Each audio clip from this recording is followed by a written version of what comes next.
Welcome to an introduction to Microsoft Excel. We're going to click on Excel and open it, and then we'll open a blank workbook. I'm going to make it a little larger here. So Excel is a spreadsheet that's designed into rows and columns. You can see the rows here, 1, 2, 3, 4, so on and so forth down the left hand side, and across the top the columns A, B, C, D, E, F, so on. And each one of these are cells. So this cell here we call A1. This cell here that I just highlighted is B1. If I were to come down here, we can see that this cell is C4. And that's going to be important later on because we're going to reference cells when we write formulas and such.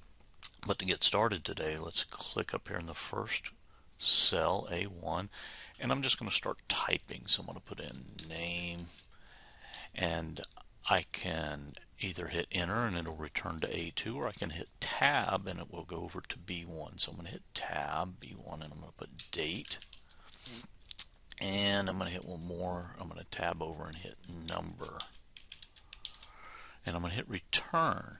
And when I return, when I go across a row like that and then I hit return, it's going to return me back to the original column I started in. So here I'm going to type in my name, and today's date is May 7th. I'm going to use the international dating. So I just type in 7 May and it will recognize the format that I want. But say if that's not the format I wanted, I can come in here and I can right click. So I highlight, see how I highlight the cell, and I just put my mouse over it, the big white blobby mouse over it, and I highlight the cell and I right click. It gives me the command windows, and I come down here to format cell, and you can see that I can click on date here, and I can click these dates, or this is the current one that I have, or if I like this one better I could click that, or I could include the year as well. I'll change it to include year as well. I'm going to tab over and I'm going to put in a number here, 1, and see that it returned to where I started from, not all the way back over here, but because I was in the B2, when I tabbed to C2 and hit return, it came back to B3.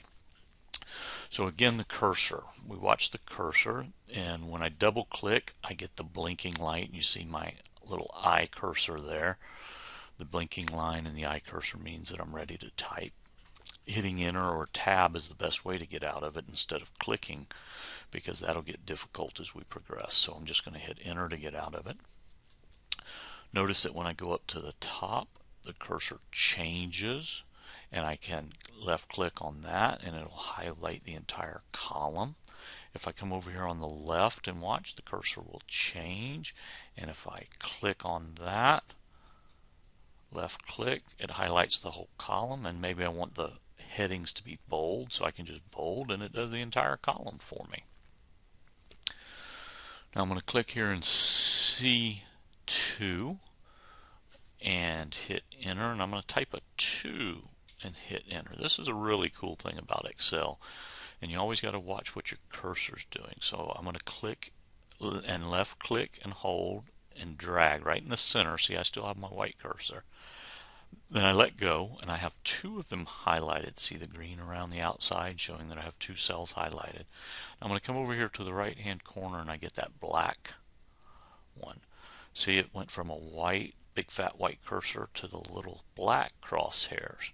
And I grab that, left click and grab, and pull down, and see it counting right there next to the cursor, and it will continue patterns for me. So that's a really cool feature that we'll use later on that makes our life a whole lot easier. So just to refresh, we have the cells. This cell down here is cell C20. We have the rows and columns, so each of these columns are letters, the rows are numbered, and we have several little cursors we look at. The big white cursor is the standard for selecting things. The cursor up at the top means I can highlight columns, and if I highlight and click, I can get more columns highlighted. I have the cursor on here to highlight rows, and then I had the fancy cursor that will allow me to change and produce patterns. You see that it's just going to count the days for me. Now notice they don't fit because they got too big. And here's another neat thing. Watch our cursor change up here, and we see that we get a line with two arrows going the other way. If I double click here, it automatically fits it to size.